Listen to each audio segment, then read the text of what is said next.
Hello everybody and welcome back to another episode, that was very pink, on the official Hermitcraft Modsauce server.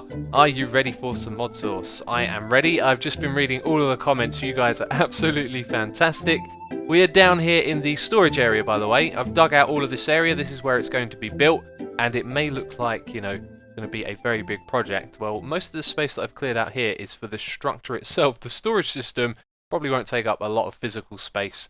But there you go, I have been busy doing some digging in between. So I have just finished reading most of the comments. I really couldn't read them all. I spent an hour reading them, and then I was like, do you know what? I've really got to start recording this episode. So I want to say thank you for all of your positive feedback. You guys have really given me a buzz, I guess you could say, to crack on with the mod source. I've really been enjoying playing this, and now I feel like you guys have got my back as well, which is awesome. And also got to say, there was a lot of discussion in the comments. It was really nice to see lots of people upvoting each other's comments and replying to each other, and that's a really cool thing. It kind of makes it feel like a little bit more of a community when you see other people active down there, other than just me, who spends lots of time reading all of your comments. And I've got to say, I didn't reply to a lot of them as well. I kind of saw how many there were and decided I would just read.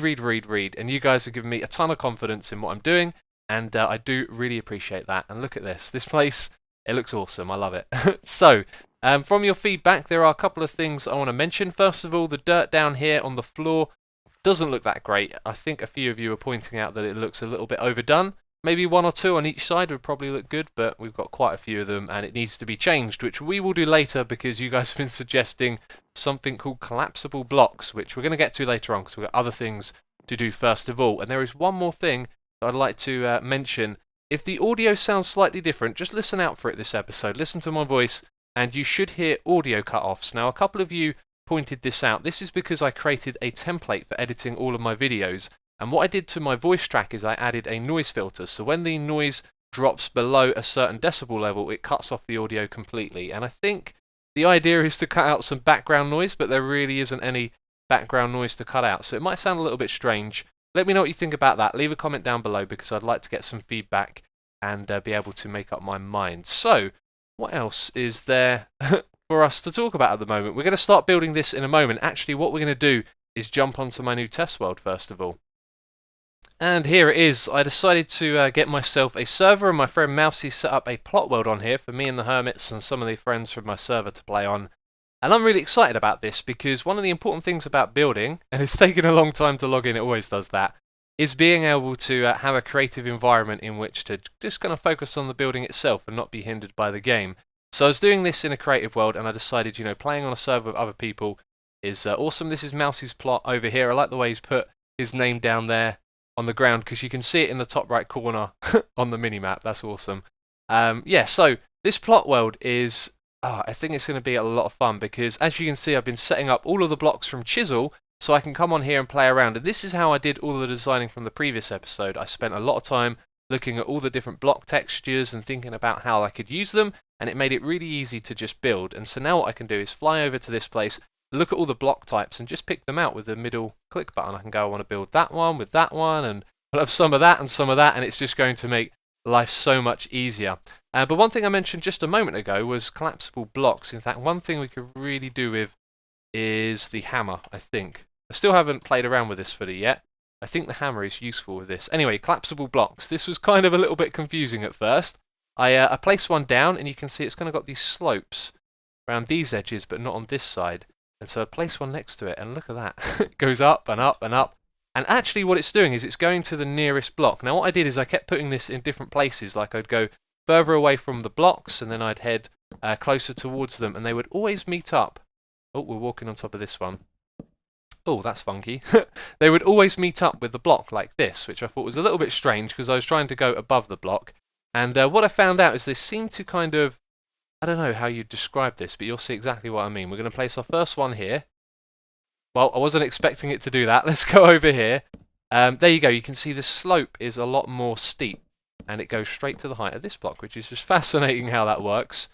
Oh, that's interesting. So it seems to be based on like the first one that you place down, but it's a little bit confusing because how do you know like what block it's going to snap to if you put like multiple ones in the same area? And you place one down like in the middle. This is going to look weird, isn't it? Okay, so it's going to that one first. Interesting stuff. That one's not going anywhere, is it? So you can do a lot with these, and I saw a couple of comments. Oh, that looks really nice, actually. Oh, and then that bit's gone a bit different to what I was expecting. Fair enough. Okay, and then I got a few comments saying I should use the hammer with this as well. So, okay. Let's right-click on that corner and we raise it. What happens if we left-click? Oh, we can lower it down. Oh, that is good. Oh, think about the things you can do with this. Just completely customize a block. How high does it go? It goes as high as that. That is fantastic. You can make so many shapes and do so many things with that. I'm going to have to keep this in mind because this is just... Oh, it's so powerful. It's like I don't know what to do with it. You can make some really, really interesting roofs with that. And of course, these are carpenter's blocks, so they're probably transparent. The light will be able to go through them. And you can apply a texture to them as well. Be interesting to see what that looks like on some of the more obscure slopes like that. Doesn't look too bad, does it?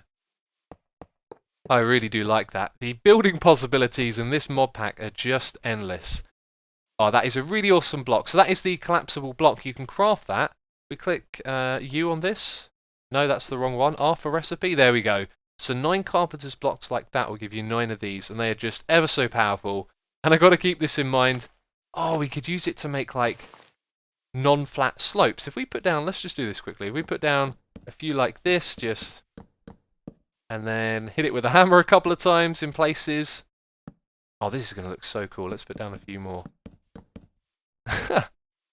And yeah, that'll do. Let's put the grass down. Now that, I can tell you already, apart from walking over it being a bit that actually looks pretty cool. It kind of blends in a lot more than I thought it would.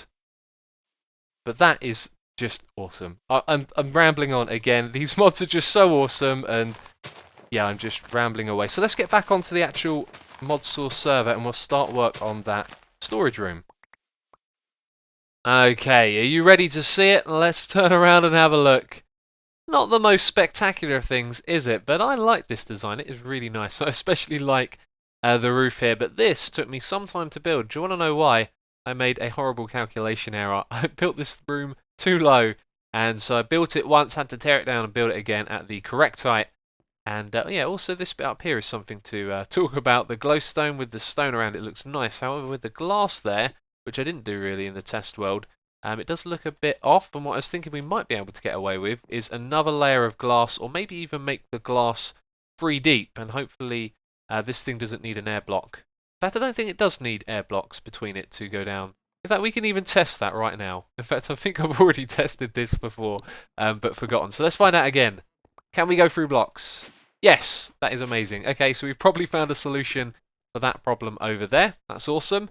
So this room right here, let's have a look at it. It is a little bit moody, and it gets even moodier if I remove the torches down here, because these blocks in the middle that I've added for detail are carpenter's blocks, so they're adding in a little bit of light, and without that it actually gets quite moody in here.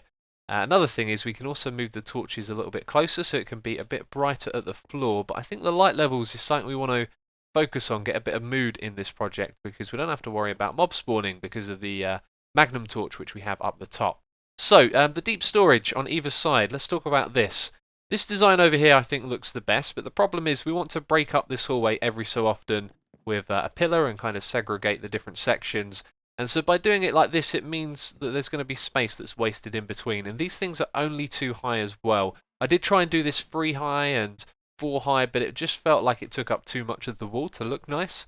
And so on this side over here, we've got it where it goes out to either end. And I'm really not sure what one I'm going to go with at the moment. But let's talk about what we're going to do with these, because we're also going to put these oak wood labels on them. So if I hold down shift and put these on each of them, we can actually put 3 items in this label right here. So if we put just 1 in for now, and now do I remember how to do this? You have to shift right click with an empty hand. There you've got your 3 different places to put them. If we put 1 in the middle, then we can see what block it is that we want to use. And this is like an item frame, but it's a little bit smaller. So if we have glowstone in this one here, then there you go. I'll put wood on that one. And so when we come along here, we'll be able to see each of the block types that are in all of these. We can also put in regular items as well. So we can put in a chisel like that. That actually looks really nice. And you can actually put 3 items in at once. So let's do this and you'll see how ugly it looks. Put 1 there, let's put a torch in that one. Doesn't look so good, does it? The whole thing gets a bit smaller when you put more items in. I'm not really too keen on that, but if we take out the ones on either side, like so, then it gets a bit bigger and a bit more bearable. So that's going to work really well. That allows us to walk into this room and see all of the items. And it is quite big for a storage system, which is why I think I want to make these sections longer, but have it like this with the border around it.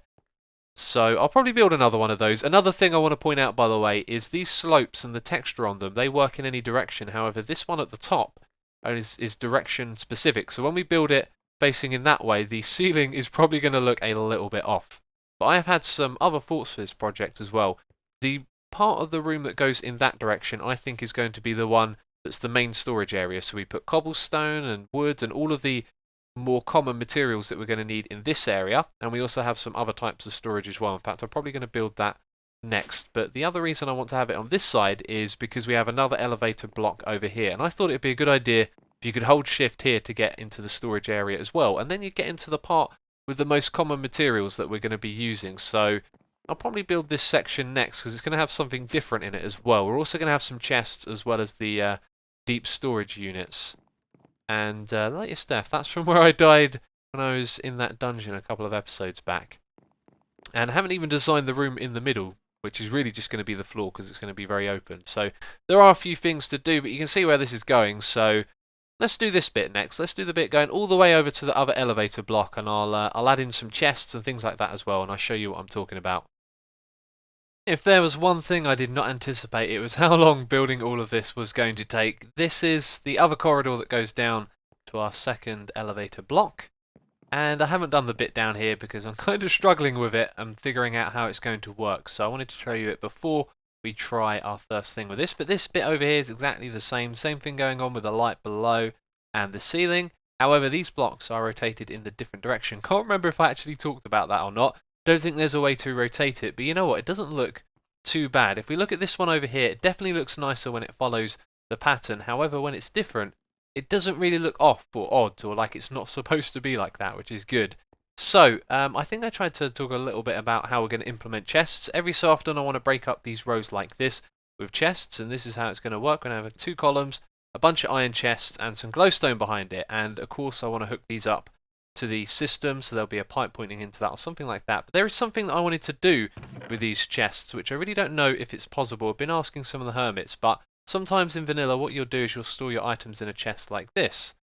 And that way, you know, you can just shift click items into it and they go right into the correct place.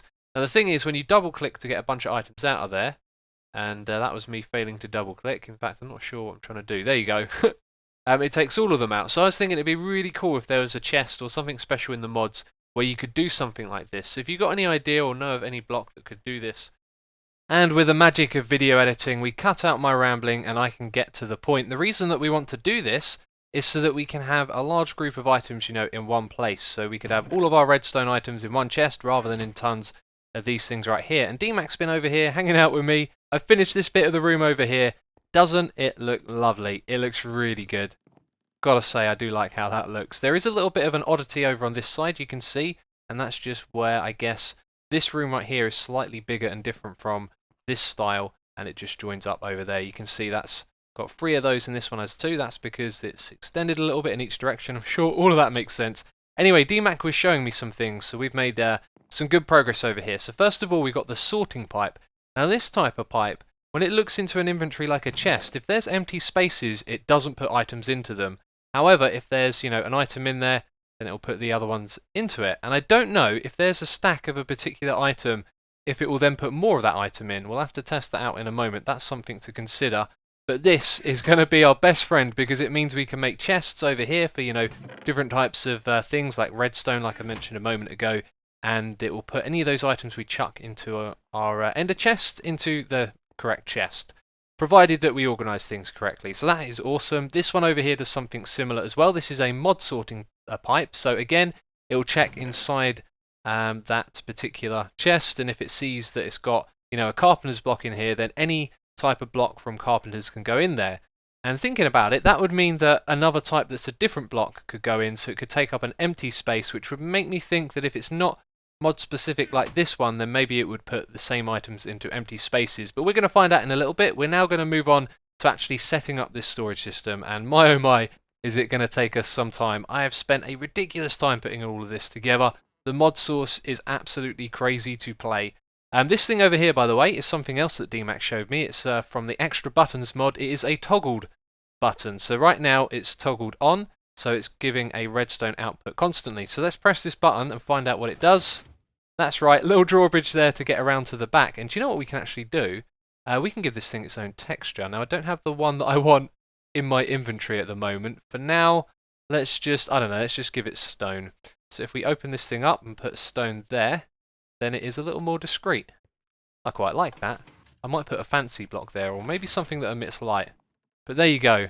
Very simple. The reason I've done it like this, by the way, is so when it's open, it means we're in the back area. And then I don't have to do anything fancy with the redstone that's a little more complicated, so you can open and close it from both sides. And then obviously when I go back, I just press the button.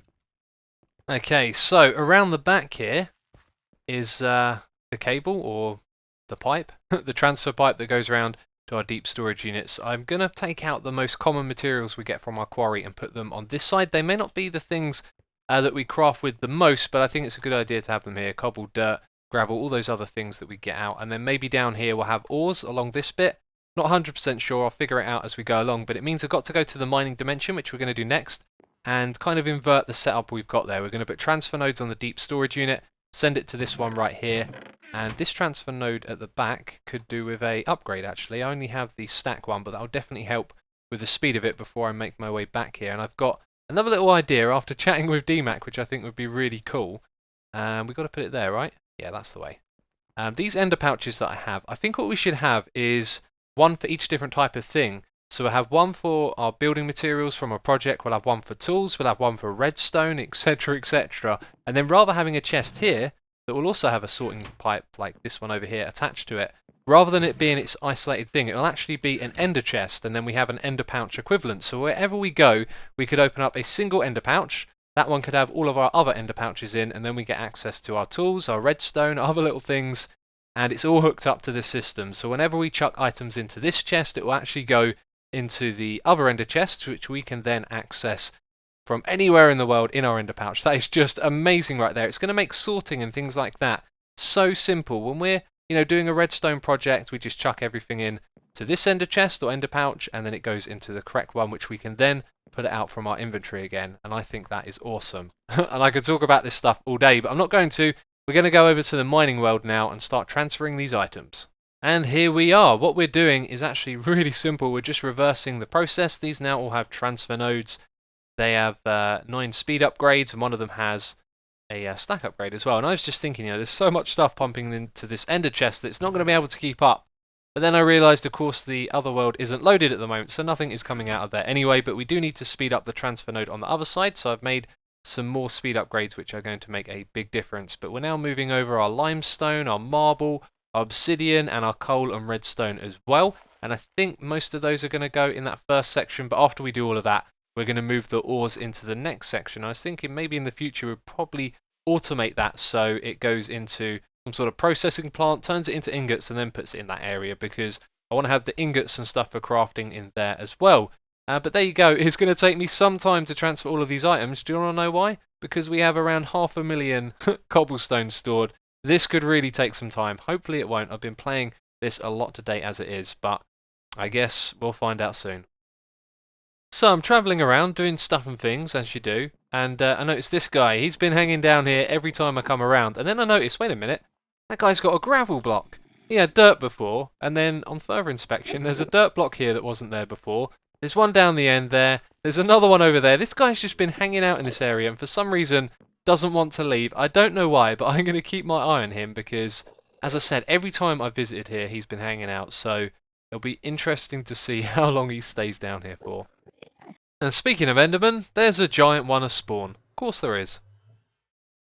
So it sure is taking its time to get all of these materials over here, but we're getting there. It's going to take a little more time, and I got to say, this idea right here to use the ender chests and the ender pouches, absolutely amazing. This is going to be awesome. So check it out. We have the orange blue. That's going to be our tool chest. I do believe it's the one at the top there. So when I open that, you'll be able to see it on the side of the screen. You can see it opens up over there. That's really cool. and also it makes the animation of opening on the pouch. And I've got another one inside that. I don't know how I did that, but I managed to make 2 of them. And also I spent ages like getting all of the materials together, all of the different dyes, and then when I came over here I remembered, or at least DMAC reminded me, that all you have to do with the ender pouches is right click on the ender chest to set it to the same thing. And for some reason I brought 4 over of each dye. It was just silly. But anyway, we've set ourselves up with 5 different ones right here. The first one, the blue one, is going to be the tool one, so we've got some other things in here. That doesn't really need to be in there, does it? We'll take all of that out for now. But there you go, that's our tool chest right there. So we have all of our different tools in here that we can access from one single place. And then let's say we need some redstone, then we can grab the red one and put that in our inventory and open it up. And then we can get to our redstone. That is amazing. This means when I next take a trip back as well, I can put a lot of stuff in the ender pouches, and then they're going to be accessible from everywhere. And also, most importantly, if we die, we don't lose anything. This is really cool. Another thing you may notice, it's kind of difficult to see orange, orange, red down the bottom there. And that's orange, orange, blue. If we look at all of them at once, you know, magenta, pink, purple, it's not really that clear, is it? And what we're going to do is rename these items in anvils so they're going to be very easy to see. When we move over like this, it will say tools or redstone. And then when we open this, we can see what they are there as well. So that is going to be like the finishing touch. It's going to be an ever so simple to use system, and it's going to be really effective. I'm very pleased with this. It's great. Anyway, right, more work to be done. Got to get all of these items over here. I've put all of the ores. Oh yeah, they're those. All of the different ores that we get from our quarry in each of these as well. So I'm going to start moving those over. It's going to take some time, but I'll be back with you soon. This is freaking amazing. I am thinking with mods. Right here we have an ender pouch, and it's full of dollies. That's right, I'm using dollies to put all of our iron chests that we had around here into the ender pouch so we can get it straight over to our new base. That is going to save me so much time. Absolutely awesome. And this one right here has got some spawners in. I didn't want to get them jumbled up, so I left down a marker, but now we can pick that thing up and put it inside our ender pouch. And by the way, in case you're wondering, this guy is still hanging out over here, and now he's got himself a dirt block. Well, this next part of our journey with the storage area has taken me some time, and I still haven't finished it. I've been moving tons and tons of items across from our previous base and from the mining area, as you can see. I've got most of those done, but we've still got a lot more to do because I've got all of these dollies down here as well. But I have done some more things like naming each of these ender chests, and I've been thinking, do you know what, these other ones, I don't really know what to use them for. We got free. This one will be empty before long. And if you've got any ideas for things that you think would be useful to have access from anywhere in the world for our ender pouch system, then leave a comment, because I can't think of anything right now. But we've used this one for dyes, and I think that's it. I think we had all of these ones before. Our building one is kind of filled up at the moment, so I need to organise some of the items in there as well. And yeah, that's taken me a really long time. I have done one other thing as well, by the way. Around the back here, this pipe has been extended, so it goes through these ones, and then it goes down to the other side. So it goes all the way along here, and then it goes up the bottom, and then it goes over the top, and comes back down here, and then it goes to this lot on this side. And that made me think, this is kind of inefficient and bulky. Do we really want all of these wires going all over the place? And then I had the thought that if we set up this system correctly, the ender chest that we have right here, although it's going to stay there, we can have other ones. So behind this set of deep storage right here, we'll have one specifically for that. If we chuck in items that don't match any of these ones, then it's not going to pull it out. And so with that logic, we should be able to build a system that's pretty effective, and then would have an ender chest for each group of deep storage or chests or whatever it is, so we don't have loads of those pipes running around everywhere. But that is something we're going to have to do in another episode. I've got a lot of work ahead of me. We've got lots of materials to move over here, but when it's done, this is it. This is the decent storage system that we can move forward here in the mods, and it's going to be awesome. So I hope you have enjoyed this video. If you have, please do leave a like. It will always be appreciated. And as always, thank you very much for watching. I will catch you next time.